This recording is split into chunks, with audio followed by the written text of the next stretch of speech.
Sa isang liblib na baryo na napapaligiran ng palayan at mga punong niyog, namumuhay si Elma bilang isang simpleng tindera ng kalamay. Tuwing madaling araw, bago pa sumilip ang unang sinag ng araw, gising na siya upang magluto ng malagkit na bigas na hinaluan ng gata at asukal. Sa kanyang maliit na kubo na yari sa kawayan at nipa, kumakapit sa hangin ang matamis na halimuyak ng nilulutong kalamay, amoy na nagiging hudyat ng panibagong araw ng pag-asa. Bata pa lamang si Elma nang masanay na sa hirap ng buhay. Naulila siya ng maaga at lumaki sa piling ng isang tiyahin na mahigpit ngunit may mabuting puso. Natuto siyang magbanat ng buto at magtiis, at sa bawat paghalo ng sandok sa kumukulong kalamay, para bang hinahalo rin niya ang kanyang mga pangarap sa init ng apoy. Pangarap niyang balang araw ay magkaroon ng sariling tindahan, isang lugar na hindi na niya kailangang maglakad ng malayo upang maibenta ang kanyang paninda. Sa umaga, bitbit niya ang bilao na puno ng kalamay na nakabalot sa dahon ng saging. Dumadaan siya sa mga eskinita, kumakatok sa mga pintuan at tumitigil sa tapat ng paaralan at palengke. Kilala siya ng marami dahil sa tamang-tamang tamis ng kanyang kalamay, hindi nakakaumay, hindi rin tinipid. Ngunit kahit kilala at hinahanap, kaunti lamang ang kanyang kinikita. May mga araw na sapat lang para sa bigas at asin. May mga gabing siya'y natutulog na may kaunting hapdi sa sikmura, ngunit may ngiti pa rin sa labi. Isang hapon, matapos ang mahabang maghapon ng pagtitinda, napadpad si Elma sa gilid ng gubat. Pagod na pagod siya at halos wala na ring natirang kalamay sa kanyang bilao. Dalawa na lamang na balot. Umupo siya sa isang malaking ugat ng punong balete, nagpahinga at minasdan ang paglubog ng araw. Tahimik ang paligid, tanging huni ng kuliglig at kaluskos na dahon ang maririnig. Sa kanyang paghinga, napansin niyang tila may kakaibang lamig ang hangin, parang may matang nakamasid, ngunit wala siyang makita. Inilapag niya ang bilao sa tabi at kinuha ang isa sa dalawang natitirang kalamay. Para sa'yo, bulong niya sa hangin na parang may kausap na di nakikita. Inilapag niya ang balot sa ibabaw ng isang patag na bato, saka muling umupo. Maya-maya may narinig siyang marahang halakhak, mahina, ngunit malinaw. Napalingon siya at doon niya nakita ang isang munting nilalang na kasing tangkad lamang ng tuhod ng tao.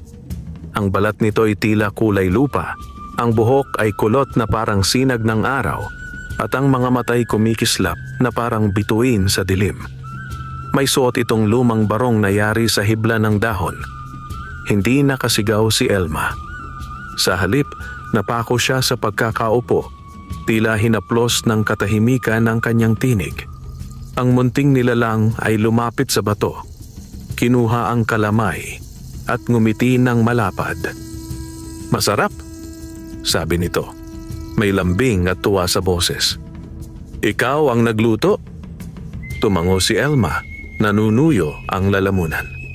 "Opo, ako si Dominic," wika ng munting nilalang. "Mahilig ako sa kalamay, matagal na kitang pinagmamasdan." Hindi na nakapagtanong si Elma. Sa halip, naramdaman niyang bumigat ang kanyang dibdib. Hindi sa takot, kundi sa kakaibang pakiramdam ng paggalang at hiwaga. Si Dominic ay naupo sa bato at kinain ang kalamay ng may galak na parang bata sa unang tikim ng paboritong pagkain. "Bakit mo ako binigyan?" tanong ni Dominic matapos maubos ang balot.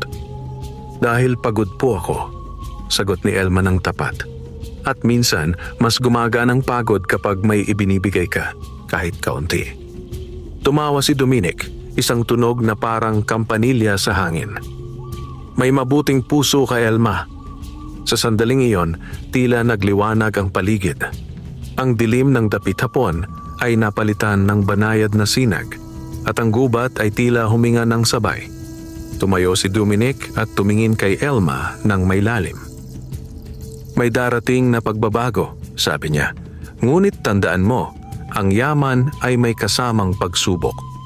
Bago pa makapagsalita si Elma, biglang naglaho si Dominic na parang usok na tinangay ng hangin. Naiwan si Elma sa tabi ng balete, hawak ang walang lamang dahon ng saging at ang puso'y kumakabog sa halo ng takot at pag-asa. Pag-uwi niya sa kubo, hindi siya agad nakatulog. Sa bawat pagpikit, bumabalik ang ngiti ni Dominic at ang salitang pagbabago. Hindi niya alam kung panaginip lamang ba ang lahat o isang hiwagang nagising sa kanyang buhay. Ngunit sa kaibuturan ng kanyang dibdib, may munting apoy na nagliyab, isang pakiramdam na bukas ay hindi na tulad ng kahapon. At sa tahimik na gabing iyon, sa gitna ng mga bituin at anino, nagsimula ang isang kwentong magbabago hindi lamang sa buhay ni Elma, kundi sa buong baryo na minsang naging saksi sa kanyang pagtitiyaga. Nagising si Elma bago pa tumilaok ang manok. May kakaibang sigla ang kanyang katawan, bagamat kaunti lamang ang kanyang tulog. Umupo siya sa banig at ilang sandaling napatitig sa dingding ng kubo. Tila inaayos sa isip ang nangyari kahapon. Ang gubat, ang punong balete, ang munting nilalang na nagngangalang Dominic. Lahat ay malinaw na malinaw, parang hindi panaginip. Tumayo siya at sinimulan ng nakagawiang gawain. Nagsaing, nag-igib ng tubig, at inihanda ang mga sangkap ng kalamay. Ngunit may isang bagay na naiiba. Sa bawat galaw ng kanyang kamay, may pakiramdam siyang parang may nakamasid. Hindi nakakatakot, kundi parang nagbabantay. Tahimik niyang tinanggap ang pakiramdam na iyon at nagpatuloy sa pagluluto. Habang hinahalo niya ang malagkit na bigas sa kumukulong gata, napansin niyang mas makintab ang itsura ng kalamay kaysa dati. Ang kulay nito ay mas matingkad at ang amoy ay mas lalong nakakaakit.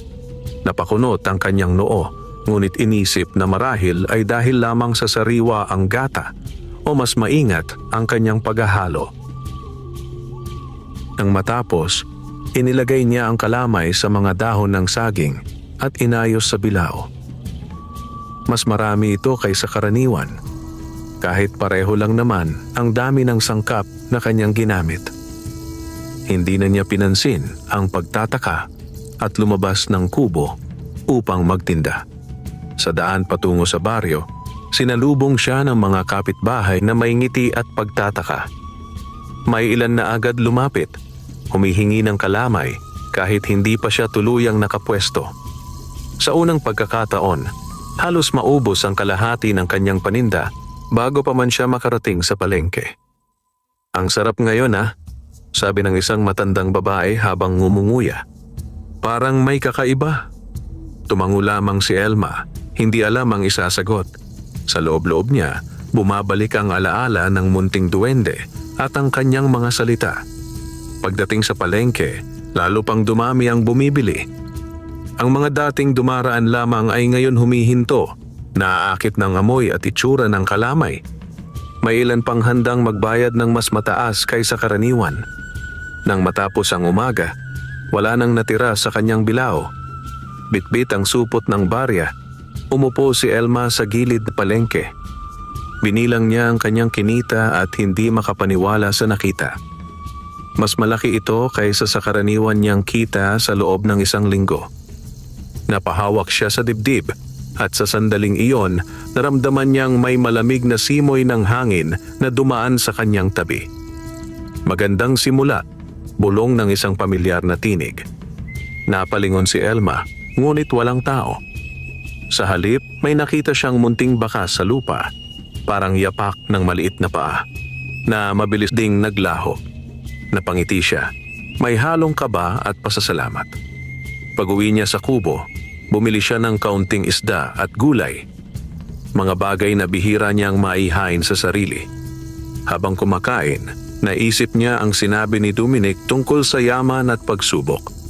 Alam niyang ang biglang pagbuti ng kanyang buhay ay hindi basta-basta at may kapalit na pananagutan. Kinagabihan, bumalik siya sa gilid ng gubat. May dala siyang isang balot ng kalamay, sariwa at mainit pa. Inilapag niya ito sa ibabaw ng bato at tahimik na naghintay. Hindi nagtagal, muling umihip ang malamig na hangin at mula sa anino ng mga puno ay lumitaw si Dominic, may ngiting mas malinaw sa liwanag ng buwan. "Hindi mo ako nakalimutan," sabi nito. "Hindi po," sagot ni Elma. "Salamat po." Tumango si Dominic at sa kanyang mga matay may lalim na tila nagbabadya ng mas mahahabang araw at mas mabibigat na pangyayari. "Ito pa lamang ang simula," wika niya. At sa pagitan ng liwanag ng buwan at anino ng gubat, unti-unting nauunawaan ni Elma na ang kanyang simpleng buhay bilang tindera ng kalamay ay papasok na sa isang landas na puno ng biyaya at mga pagsubok na susubok sa kanyang puso. Lumipas ang mga araw na tila mas mabilis ang ikot ng panahon para kay Elma. Sa bawat umaga, mas maaga pa siyang nagigising, hindi dahil sa pangangailangan, kundi dahil sa pananabik. Ang pagluluto ng kalamay ay hindi na lamang hanap buhay. Naging parang isang ritual na puno ng paggalang at pag-iingat. Maingat niyang hinahalo ang malagkit at gata, pinapakinggan ang marahang pagbulwak ng init, at sa bawat sandok ay tahimik na nagdarasal na manatiling malinis ang kanyang hangarin. Hindi nagtagal, napansin ng buong baryo ang pagbabago. Ang kubo ni Elma, na dati tahimik at halos di napapansin, ay naging puntahan ng mga tao. May mga bumibili ng maramihan. May mga nagpapasabi pa na itabi sila ng kalamay kinabukasan. Ang mga bata, na dati paminsan-minsan lamang humihingi, ay araw-araw nang nakaabang sa kanyang pagdating. Kasabay ng pagdami ng bumibili ay ang pag-usbong ng mga bulong. May nagsasabing may lihim siyang sangkap. May nag-aakalang may tumutulong sa kanya na hindi pangkaraniwan. May ilan ding hindi maitago ang inggit, lalo na ang kapwa niya tindera ng kakanin na dati mas kilala at mas may kaya. Isa sa mga iyon ay si Marta, isang matandang babaeng matagal nang nagtitinda sa palengke. Minsan, habang nag-aayos si Elma ng kanyang bilao, lumapit si Marta at sinipat ang kalamay. "Hindi ganyan ang kalamay kahapon," sabi nito. "May bahid ng pagdududa. Parang may hiwaga ang gawa mo." Ngumiti lamang si Elma at yumuko ng bahagya. "Pareho lang po ang sangkap. Siguro po'y nasa tiyaga lang." Hindi nasiyahan si Marta sa sagot. Mula noon, mas tumindi ang kanyang pagmamasid at kasabay nito'y ang paglalim ng mga bulong sa paligid. Sa gitna ng lahat ng ito, patuloy ang gabi-gabing pagpunta ni Elma sa gilid ng gubat. Palaging may inihahandang kalamay para kay Dominic. Minsan ay lumilitaw ito, minsan na may hindi. Ngunit tuwing mararamdaman ni Elma ang malamig na simoy at ang banayad na presensya, alam niyang naroon lamang ang duwende, nagmamasid, nagbabantay. Isang gabi, sa ilalim ng maliwanag na buwan, muling nagpakita si Dominic. Naupo ito sa bato at tahimik na kumain, habang si Elma ay nakatayo sa tabi, hindi makapagsalita. "Marami na ang nakakapansin," wika ni Dominic matapos ang ilang sandali. "Hindi lahat ay may mabuting mata." "Natatakot po ako," aminin ni Elma. "Ayokong makasakit o magdala ng gulo." Tumingin sa kanya si Dominic, seryoso ang mga mata. Ang biyaya ay parang apoy, nakakapagbigay init at liwanag, ngunit pwedeng makasunog kapag hindi iningatan. Sa mga salitang iyon, tila may bigat na bumalot sa puso ni Elma. Nais niyang itanong kung ano ang dapat niyang gawin, ngunit bago pa siya makapagsalita, ay tumayo na si Dominic.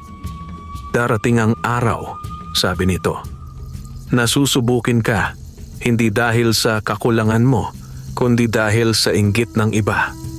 Pagkawala ni Dominic, matagal na nakatayo si Elma sa ilalim ng puno. Sa unang pagkakataon mula nang magbago ang kanyang buhay, naramdaman niya ang bigat ng pangamba. Hindi para sa sarili, kundi para sa katahimikan ng baryong kinalakhan niya. Kinabukasan, may isang pangyayaring nagpatibay ng kanyang takot. May isang bata ang biglang nahilo matapos kumain ng kalamay mula sa ibang tindera. Sa halip na ang tunay na may sala ang pagbalingan, may mga matang tumingin kay Elma. May mga bulong na baka raw may kakaibang halo ang kanyang paninda. Baka raw may hindi kanais-nais na pinanggagalingan ang kanyang swerte. Nasaktan si Elma, ngunit pinili niyang manahimik. Tinulungan niya ang bata, nagbigay ng tubig at nagdasal. Sa kanyang puso, alam niyang malinis ang kanyang gawa. Ngunit sa unang pagkakataon, naranasan niyang ang biyaya ay maaari ring maging dahilan ng pagdududa. Pag-uwi niya sa kubo ng gabing iyon, umupo siya sa harap ng kalan at pinagmamasdan ang abo ng natuyong uling. Dito niya naunawaan na ang yaman na dumarating ay hindi lamang sinusukat sa dami ng barya, kundi sa tibay ng loob at linis ng konsensya. At sa katahimikan ng gabi, habang muling sumisilip ang buwan sa bintana ng kanyang kubo, tahimik na inihanda ni Elma ang kanyang sarili, handa sa mga pagsubok na unti-unting lumalapit. Nagising si Elma sa bigat ng panaginip. Sa kanyang alaala, naglalakad siya sa palengke na puno ng liwanag, ngunit bigla itong nagdilim at napalitan ng mga matang nanlilisik. Umupo siya sa banig at huminga ng malalim. Sa labas, tahimik ang umaga. Ngunit sa kanyang dibdib ay may alon ng kaba na ayaw humupa. Ipinagpatuloy niya ang pagluluto ng kalamay, mas maingat kaysa dati. Sinukat niya ang apoy, hinintay ang tamang lagkit, at tinikman ang bawat sandok na parang humihingi ng pahintulot sa sarili. Ayaw niyang magkamali. Ayaw niyang magbigay ng dahilan sa mga bulong. Pagdating niya sa palengke, ramdam niya ang pagbabago. May mga nakangiti pa ring bumibili, ngunit may mga matang umiiwas. May mga usapang biglang humihinto kapag siya'y lumalapit. Sa isang sulok, narinig niyang binabanggit ang kanyang pangalan kasabay ng salitang hiwaga at hindi natural. Hindi siya kumibo. Inayos niya ang bilaw at naghintay. Maya-maya dumating ang isang lalaking hindi niya kilala. Matangkad, maputi ang buhok at may tindig na parang sanay mag-utos. Tinitigan nito ang kalamay, saka humingi ng isang balot. Binayaran niya ng walang tawad at lumayo. Hindi nagtagal, bumalik ito, may kasamang dalawa pang lalaki. "Masarap nga," sabi ng lalaki, ngunit may malamig na tono. "Marami kang benta."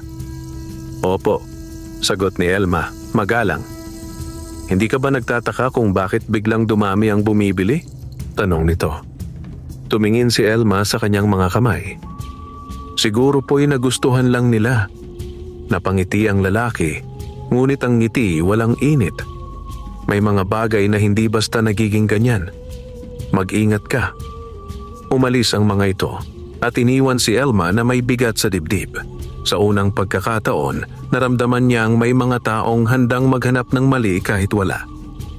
Kinahapunan, umuwi siyang may kaunting paninda na natira, hindi dahil walang bumili, kundi dahil pinili niyang tumigil ng maaga. Ayaw niyang manatili sa palengke na puno ng tensyon. Sa kanyang kubo, inilapag niya ang bilao at naupo sa sahig. Tahimik siyang napaluha, hindi dahil sa gutom o pagod, kundi dahil sa pakiramdam na unti-unti siyang hinihiwalay ng biyayang dumating. Nang gabing iyon, bumalik siya sa gubat. May dala siyang 2 balot ng kalamay. Inilapag niya ang isa sa bato at ang isa'y hawak-hawak, parang may gustong itanong ngunit walang lakas ng loob. Lumitaw si Dominic mula sa anino, mas seryoso ang anyo kaysa dati. Naupo ito at kinuha ang kalamay. "Ramdam mo na," sabi nito, hindi nagtatanong.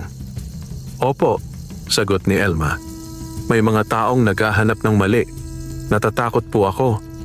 Tahimik si Dominic habang ngumunguya, saka tumingin sa kanya. Ang inggit ay parang uod. Kumakain ito ng dahan-dahan pero tuloy-tuloy. "Anong dapat kong gawin?" tanong ni Elma, halos pabulong.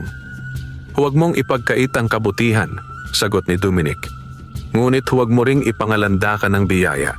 Panatilihin mong simple ang buhay mo." Tumango si Elma. Sa sandaling iyon, naunawaan niyang ang tunay na pagsubok ay hindi ang kahirapan na kanyang kinalakhan. kundi ang pananatiling payapa sa gitna ng pagtaas. Pag-uwi niya, inayos niya ang kubo. Tinanggal ang mga hindi kailangan, itinabi ang labis na barya at nagpasya na huwag magbago ng anyo o asal. Kinabukasan, magtutuloy pa rin siya, tahimik, tapat at may pag-iingat. Sa ilalim ng mga bituin, natulog si Elma na may bagong pasya sa puso, na ang yaman, gaano man kalaki, ay hindi dapat maging dahilan upang mawala ang kanyang pagiging simple. Ngunit sa dilim, may mga matang patuloy na nagmamasid at ang mga pagsubok ay unti-unti nang naghahanda ng kanilang pagdating. Dumating ang umagang mabigat ang ulap, tila may dalang balitang hindi pa nahahayag. Maagang gumising si Elma at tahimik na nagluto ng kalamay. Hindi na siya kumakanta habang naghahalo. Hindi na rin siya nagmamadali. Sa bawat sandok ay may pag-iingat, parang ang bawat pagkakamali ay maaaring magbukas ng pinto sa gulong matagal na niyang iniiwasan. Pagdating niya sa palengke, sinalubong siya ng kakaibang katahimikan. May mga taong nandoon, ngunit kakaunti ang lumalapit. Ang iba'y nakatingin mula sa malayo, wari nag-aantay ng mangyayari. Ilang sandali pa, dumating ang mga tanod ng baryo kasama ang kapitan. Isang lalaking kilala sa pagiging istrikto at madaling maniwala sa sabi-sabi. Elma, tawag ng kapitan, malakas at malinaw. May sumbong tungkol sa paninda mo. Nanlamig ang mga kamay ni Elma, ngunit hindi siya umatras. Tumayo siya ng tuwid at humarap. Ano po iyon, kapitan? May nagsasabing may kakaiba kang inilalagay sa kalamay, sagot nito. May batang nahilo at ikaw ang itinuturo. Nagugong ang palengke sa mahihinang bulungan. Pakiramdam ni Elma ay bumigat ang hangin. Wala po akong inilalagay na masama. Mariin ngunit mahinahong tugon niya. Pareho lang po ang sangkap ko noon at ngayon. Lumapit ang isa sa mga tanod at sinipat ang kalamay. May ilang bumibili ang napaatras, tila natakot. Ang iba na may nanatili, pilit inaalala ang sarap na matagal na nilang natitikman.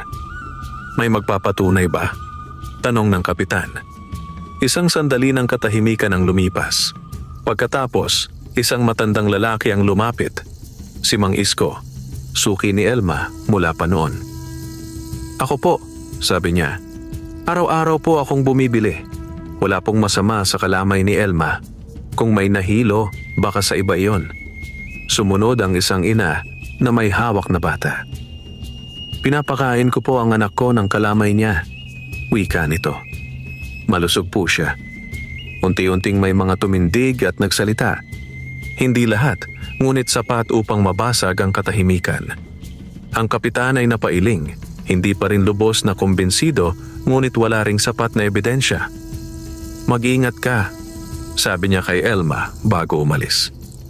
Sa ngayon, magtitinda ka pa pero binabantayan ka namin. Nang magsialisan ang mga tao, umupo si Elma sa tabi ng kanyang bilao. Nanginginig ang kanyang tuhod, hindi sa takot lamang kundi sa pagod ng puso. Sa unang pagkakataon, naranasan niyang ang kabutihan ay kailangang ipagtanggol, hindi lang ipakita. Kinagabihan, bumalik siya sa gubat na mas mabigat ang loob kaysa dati. May dala siyang kalamay, ngunit hindi na siya naghintay ng matagal. Lumitaw si Dominic na tila alam na ang lahat. Dumating na ang una, sabi nito. Opo, sagot ni Elma, may luha sa mata. Gusto ko nang umatras, ayokong magdala ng gulo. Tumingin si Dominic sa kanya ng matagal. Kung umatras ka ngayon, mananatili kang ligtas. Ngunit kung magpapatuloy ka, mas marami pang pagsubok ang darating. Tahimik si Elma. Sa isip niya, bumalik ang mga taong tumayo para sa kanya, ang mga batang masayang kumakain ng kalamay, at ang pangarap na hindi lamang para sa sarili. Ano po ang tama? Tanong niya. Ang tama, sagot ni Dominic, ay ang hindi pagtalikod sa kabutihan dahil lamang sa takot. Sa gabing iyon, umuwi si Elma na may malinaw na pasya. Hindi niya alam kung saan siya dadalhin ng landas na pinili, ngunit alam niyang hindi siya mag-iisa. Sa dilim ng gabi, habang humahaplos ang hangin sa mga dahon, may mga mata pa ring nagmamasid. Ngunit sa pagkakataong ito, handa na siyang humarap sa susunod na pagsubok. Mula nang mangyari ang sumbong sa palengke, nagbago ang kilos ni Elma. Hindi na siya naglalagay ng matagal sa iisang lugar. Maaga siyang dumarating, tahimik na nagtitinda, at umuwi bago pa magsimulang lumalim ang mga usapan. Ngunit kahit pilit niyang iniiwasan ang gulo, tila sinusundan pa rin siya ng mga mata. Mga matang nagmamasid, naghihintay ng pagkakamali. Isang umaga, habang naglalakad siya sa makitid na daan patungo sa palengke, napansin niyang may ilang balot ng kalamay sa kanyang bilao ang tila natapunan ng lupa. Napahinto siya at sinuri ang mga ito. Malinis niyang inilagay ang mga iyon bago umalis ng bahay, kaya't alam niyang may ibang kamay na gumalaw. Tahimik niyang itinabi ang mga maruming balot at nagpatuloy. Pilit pinapakalma ang sarili. Pagdating niya sa palengke, may kumalat ng balita. May nagsasabing nakita raw siyang may kausap sa gubat tuwing gabi. May nagdagdag pa na baka raw may pinaglulutuan siyang kung anong nilalang. Ang dating bulong ay naging mas malinaw na paratang. Hindi na napigilan ni Marta ang sarili. Lumapit ito sa gitna ng palengke at malakas na nagsalita. Hindi normal ang biglang yaman. May tinatago siya. Naramdaman ni Elma ang bigat ng mga salitang iyon. Parang mga batong bumabagsak sa kanyang dibdib. Ngunit sa halip na sumagot, inilapag niya ang bilao at tahimik na nagsimulang magligpit. Ang katahimikan niya ang lalo pang nagpasiklab ng haka-haka. Kinahapunan, isang bata ang lumapit sa kanya. Si Lino, ang madalas niyang bigyan ng libreng kalamay kapag may natitira. "Ate Elma," bulong nito. "Sabi ni nanay, huwag na raw akong lumapit sa inyo." Ngumiti si Elma kahit may kirot sa puso. "Ayos lang," sagot niya. "Makinig ka sa nanay mo." Pag-uwi niya sa kubo, doon niya ibinuhos ang luha. Hindi niya ininda ang gutom o pagod, kundi ang unti-unting pagkawala ng tiwala. Sa bawat patak ng luha, parang may bahagi ng kanyang puso ang napapagod lumaban. Nang gabing iyon, hindi siya nagdala ng kalamay sa gubat. Umupo siya sa harap ng kubo at tumingala sa langit. Sa katahimikan, biglang lumamig ang hangin at naramdaman niya ang pamilyar na presensya. Lumitaw si Dominic sa tabi ng puno. Seryoso ang mukha. "Bakit ka hindi pumunta?" "Pagod na po ako," sagot ni Elma. "Pakiramdam ko kahit anong gawin ko, may masasabi pa rin sila." Lumapit si Dominic at naupo sa tabi niya. May mga taong hindi kayang tanggapin ang liwanag kapag sanay sila sa dilim. Tahimik silang dalawa.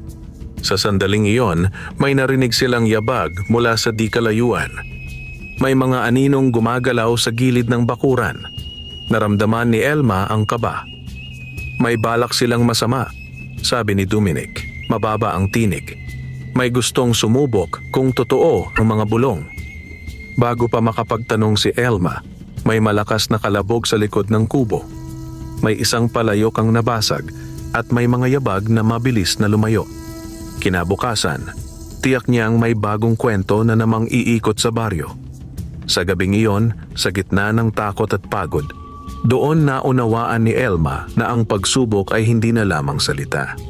May mga taong handang gumawa ng masama upang patunayan ang kasinungalingan. At sa harap ng panganib na iyon, kailangan niyang magpasya kung hanggang saan ang kanyang lakas at kung paano niya poprotektahan ang kabutihang pilit niyang pinanghahawakan. Sumikat ang araw na may dalang mabigat na katahimikan. Ang bakuran ni Elma ay may bakas ng nagdaang gabi. Basag na palayok, nagkalat na putik at mga yapak na hindi kanya. Maingat niyang nilinis ang paligid bago pa man magising ang baryo, parang ayaw niyang may makakita ng kahinaan. Ngunit sa bawat dampot ng bubog, may kirot na bumabaon sa kanyang loob. Hindi siya nagluto ng kalamay noong umagang iyon. Sa halip, umupo siya sa harap ng kalan at pinakiramdaman ang sarili. Ang apoy ay hindi niya sinindihan.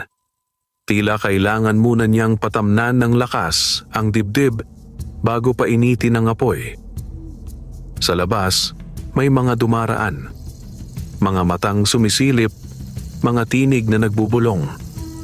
Alam niyang ang nangyari kagabi ay magiging paksa ng usapan. Lumabas si Elma bandang tanghali. Wala siyang bitbit na bilao, wala ring paninda. Dumiretso siya sa bahay ng kapitan. Tahimik siyang naglakad, ang bawat hakbang ay mabigat ngunit matatag. Pagdating, humarap siya ng tuwid at nagpaalam. "May nangyari po kagabi," sabi niya. Malinaw ang tinig. "May nanira sa bakuran ko." Tiningnan siya ng kapitan, nagulat sa kanyang lakas ng loob. Pinatawag nito ang mga tanod at inutusan silang silipin ang lugar. May ilang kapitbahay na sumunod. Ang iba'y dahil sa pag-aalala, ang iba'y dahil sa pag-usisa. Sa bakuran ni Elma, nakita ang mga bakas. Hindi sapat para magturo ng salarin, ngunit sapat para patunayang may masamang balak. "Babantayan ka muna," sabi ng kapitan. "Ayokong may mangyaring masama." Tumango si Elma. Hindi siya nagpasalamat ng labis, ngunit sa kanyang dibdib ay may bahagyang ginhawa. Ang pagsasalita ay parang pagbukas ng bintana sa isang kuwartong matagal ng sarado. Kinahapunan, may kumatok sa kanyang pinto. Pagbukas niya, nandoon si Mang Isko at ang ina ni Lino. May dala silang kaunting bigas at gulay. "Para po sa inyo," sabi nila, may hiya at malasakit. Nang umalis sila, umupo si Elma sa sahig at napangiti. Hindi pala siya nag-iisa. Sa gitna ng inggit at paratang, may mga pusong nananatiling tapat. Nang dumilim ang langit, dumalaw si Dominic. Hindi na siya nagmula sa anino ng gubat. Lumitaw siya sa tabi ng kalan, tahimik at malinaw. "Pinili mong magsalita," sabi niya. "Opo," tugon ni Elma.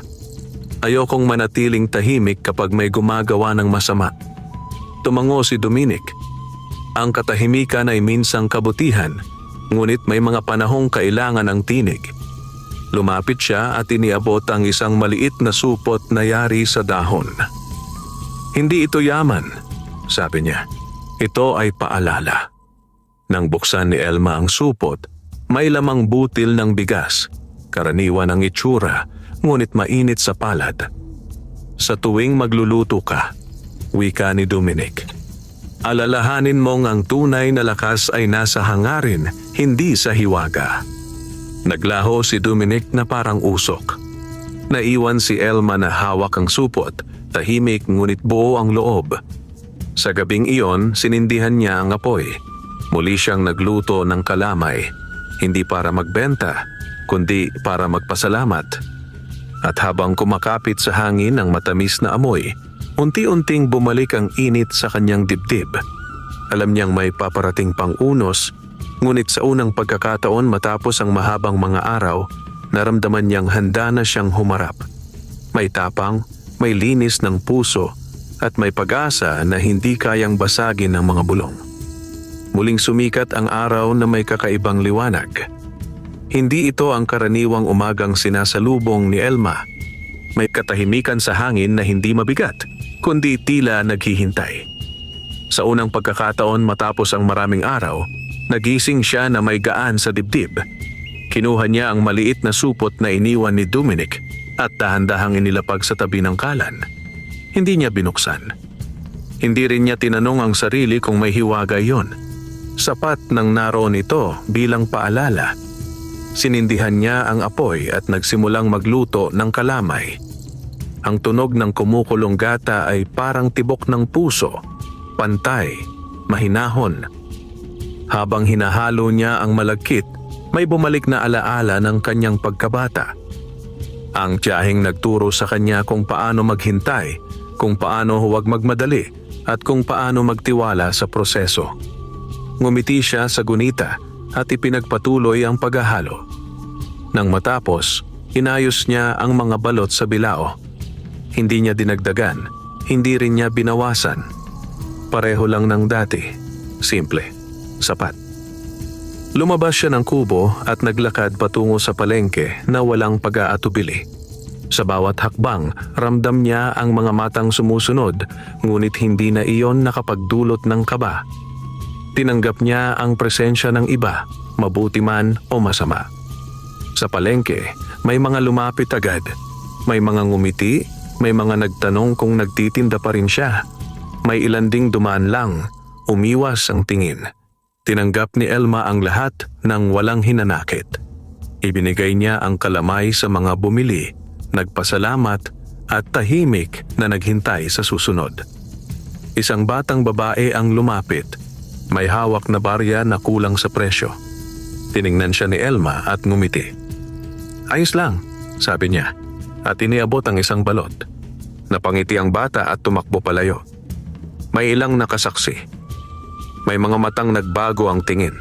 Hindi lahat, ngunit sapat upang maramdaman ang paggalaw ng damdamin. Bandang tanghali, dumating ang lalaking unang nagbabala sa kanya noon. Ang matangkad na may maputing buhok. Tumigil ito sa harap ng kanyang bilao at tumingin ng matagal. Kumuha ito ng isang balot at kumain ng tahimik. "Pareho pa rin," sabi nito sa wakas. "Hindi ka nagbago." "Opo," sagot ni Elma. "Ito lang po ang alam ko." Tumango ang lalaki at iniwan ang bayad na mas malaki kaysa sa dapat. Hindi na siya nagsalita pa. Sa pag-alis nito, may ilang bulong ang humupa, parang apoy na nawalan ng hangin. Pag-uwi ni Elma, nadatnan niya ang bakuran na maayos. Walang bagong bakas, walang paninira. Sa halip, may iniwang maliit na bungkos ng kahoy sa tabi ng pinto. Walang pangalan, walang paliwanag. Tinanggap niya ito ng tahimik. Nang dumilim ang langit, bumalik siya sa gubat, may dalang kalamay. Inilapag niya ito sa bato at umupo. Hindi nagtagal, lumitaw si Dominic, payapa ang mukha. "Nakikita mo na," sabi nito. "Hindi lahat ng laban ay kailangang ipaglaban ng malakas." "Opo," tugon ni Elma. "Minsan, sapat na ang manatili." Ngumiti si Dominic. "May mga darating pang pagsubok, mas mabigat, mas tahimik, ngunit handa ka na." Sa mga salitang iyon, naramdaman ni Elma ang bigat at ginhawa ng sabay. Nang maglaho si Dominic, nanatili siya sandali, pinakikinggan ang huni ng gabi. Sa pagbabalik niya sa kubo, alam niyang ang susunod na yugto ng kanyang buhay ay hindi na lamang tungkol sa pagtitinda ng kalamay, kundi sa pagpapanatili ng liwanag sa gitna ng unti-unting pagdilim ng paligid. At sa katahimikan ng gabing iyon, may mga pusong nagsimulang magbago, dahan-dahan, halos hindi pansin. Habang ang kwento ni Elma ay patuloy na humahabi ng landas patungo sa mas malalalim na pagsubok at mas dakilang pagpili. Dumating ang panahong ang katahimikan ay mas nakakatakot kaysa sa lantad na gulo. Sa mga sumunod na araw, tila humupa ang mga bulong sa baryo, ngunit ramdam ni Elma na hindi pa tapos ang lahat. Ang mga ngiting dati lantad ay naging maingat, ang mga bati naging maiikli. Para bang may hinihintay ang lahat, isang pangyayari na magpapatunay kung tama ba ang kanilang hinala o mali. Patuloy pa ring nagtitinda si Elma ng kalamay. Hindi na kasing dami ng dati ang bumibili, ngunit sapat upang ipagpatuloy ang araw-araw. Sa bawat umagang naglalakad siya patungo sa palengke, dala niya ang bilao at ang paninindigang huwag magbago. Ngunit sa kaibuturan ng kanyang dibdib, may bahagyang bigat na hindi niya maipaliwanag. Isang pakiramdam na parang may paparating na unos na tahimik lamang na nagtitipon ng lakas. Isang hapon, may dumating na balita na yumanig sa baryo. Ang anak ng isang mayamang mangangalakal mula sa Karatig Pook ay biglang nagkasakit. Mataas ang lagnat, walang ganang kumain, at walang mahanap na lunas ang mga albularyo na tinawag. Dahil sa takot at pagkabahala, may isang nagbanggit ng pangalan ni Elma, hindi bilang may sala, kundi bilang pag-asa. Sabi ng ilan, kung may hiwaga raw ang kanyang kalamay, baka iyon ang makapagpagaling. Dinala si Elma sa malaking bahay ng mga ngalakal. hindi siya tumanggi. Bagamat nanginginig ang kanyang mga kamay. Sa loob ng silid, nakita niya ang batang nakahiga, maputla, payat at halos hindi na dumidilat.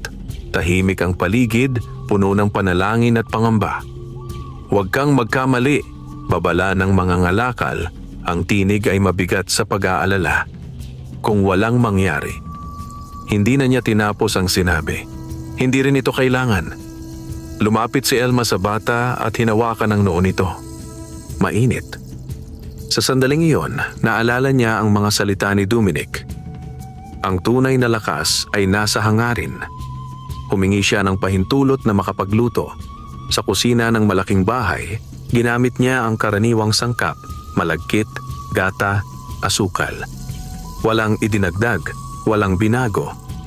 Habang hinahalo niya ang kalamay, pumikit siya at tahimik na nagdasal, hindi para sa hiwaga, kundi para sa paggaling. Nang maihain ang kaunting kalamay sa bata, pinilit nitong tikman. Hindi agad nagbago ang lagay, ngunit makalipas ang ilang sandali, unti-unting bumagal ang paghinga ng bata. Sa paglipas ng oras, bumaba ang lagnat. Sa pagsikat ng umaga, nakatulog ito ng mahimbing. Kumalat ang balita na gumaling ang bata. May mga nagsabing himala, may mga nagsabing pagkakataon lamang. Ngunit sa mga mata ng mga ngalakal, malinaw ang pasasalamat. Inalok niya si Elma ng salaping higit pa sa inaasahan. Hindi tinanggap ni Elma ang labis. Kinuha niya lamang ang sapat at nagpasalamat. Sa kanyang pag-uwi, dala niya ang pagod at ang bagong bigat ng responsibilidad. Alam niyang mula sa araw na iyon, hindi na siya basta tindera ng kalamay sa mata ng iba. Nang gabing iyon, bumalik siya sa gubat. Tahimik siyang umupo sa tabi ng bato, walang dalang pagkain. Lumitaw si Dominic, mas seryoso kaysa dati.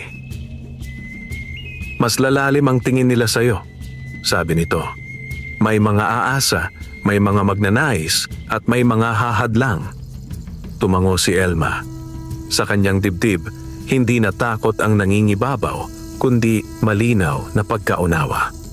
Ang biyaya ay hindi na lamang kanya. Ito'y magiging daan ng mas mabibigat na pagpili. Sa ilalim ng mga bituin, habang humahaplos ang malamig na hangin sa mga dahon, tahimik na tinanggap ni Elma ang katotohanan. Ang huling pagsubok ay paparating. Hindi bilang paratang, kundi bilang tukso na susukat sa hangganan ng kanyang puso. Dumating ang araw na ang baryo ay nagising na may kakaibang sigla. Ang hangin ay puno ng bulungan, hindi na ng paratang, kundi ng pag-asa at paghahangad. Mula sa iba't ibang lugar, may mga taong dumarating upang makita si Elma, ang tindera ng kalamay na sinasabing may kakayahang magdala ng ginhawa. May mga may sakit, may mga naghihirap, at may mga nagnanais lamang masilaya ng hiwagang matagal nang ikinukubli ng kanyang pagiging simple. Tahimik na pinanood ni Elma ang pagdami ng tao sa labas ng kanyang kubo. Hindi siya lumabas agad. Umupo siya sa harap ng kalan at pinakiramdaman ang bigat ng sandali. Sa unang pagkakataon, ang kanyang katahimikan ay hindi dahil sa takot, kundi dahil sa pagninilay. Alam niyang anumang hakbang ang kanyang gagawin ngayon ay magtatakda ng direksyon ng kanyang buhay at ng buhay ng mga umaasa sa kanya. Lumabas siya ng dahan-dahan. Hinarap niya ang mga tao ng walang taas noo o pangako. "Ako po ay nagluluto lamang ng kalamay," sabi niya. Malinaw at payapa ang tinig. "Wala po akong kapangyarihan. Kung may gumaling, iyon ay dahil sa biyaya na hindi ko pag-aari. May ilan na nadismaya, may ilan na umunawa. Ngunit may isang lalaking lumapit, isang mangangalakal na may dalang mabigat na supot ng ginto. Inilapag nito ang supot sa lupa sa harap ni Elma. "Gawin mo akong kasosyo," sabi ng lalaki. "Palakihin natin ito. Magluluto ka para sa marami. Magiging mayaman ka." Saglit na tumahimik ang paligid. Ang alok ay malinaw, kayamanan, kapangyarihan at kasiguruhan. Sa sandaling iyon, naramdaman ni Elma ang malamig na simoy ng hangin. Alam niyang naroon si Dominic, bagamat hindi siya lumilitaw.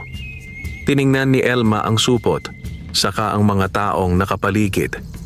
Mga mukhang pagod, umaasa, at takot na mawalan ng pagkakataon. Dahan-dahan niyang itinulak pabalik ang supot. "Hindi po," sabi niya. "Kung gagawin ko yan, hindi na kalamay ang iluluto ko, kundi pagnanasa." Nag-ugong ang paligid. May mga umiling, may mga napangiti. Ang mga ngalakal ay napailing at kinuha ang supot, hindi na nagsalita pa. Kinahapunan, unti-unting nagsialisan ang mga tao. Naiwan si Elma sa harap ng kanyang kubo. Pagod, ngunit magaan ang dibdib. Sa unang pagkakataon, malinaw sa kanya ang hangganan ng kanyang tungkulin. Hindi magpayaman sa hiwaga, kundi maglingkod sa kabutihan. Nang dumilim ang langit, bumalik siya sa gubat sa huling pagkakataon sa paraang dati. Inilapag niya ang kalamay sa bato at naghintay. Lumitaw si Dominic, payapang-payapa ang anyo, tila mas maliwanag kaysa dati. "Pinili mo," sabi nito. "Opo," tugon ni Elma. "Pinili kong manatili." Ngumiti si Dominic. Doon nagmumula ang tunay na yaman. Unti-unting naglaho ang duwende, kasabay ng malamig na simoy. Sa kanyang pagkawala, may naramdaman si Elma na kakaibang katahimikan. Hindi pagkawala, kundi pagtatapos. Alam niyang hindi na niya kailangang bumalik gabi-gabi sa gubat. Ang aral ay dala na niya. Sa mga sumunod na araw, nagpatuloy si Elma sa pagtitinda ng kalamay. Hindi siya naging mayaman sa anyo ng ginto at ari-arian, ngunit hindi na rin siya naghirap. May sapat siyang kita, may mga kaibigang tapat, at may baryong muling natutong magtiwala. Ang mga bulong ay napalitan ng tahimik na paggalang. At sa bawat umagang sumisikat ang araw, sa bawat kalamay na iniluluto sa mahinahong apoy, nariyan ang yaman na hindi nasusukat, ang linis ng puso, ang tibay ng paninindigan, at ang kabutihang patuloy na namumuhay sa katahimikan. Wakas.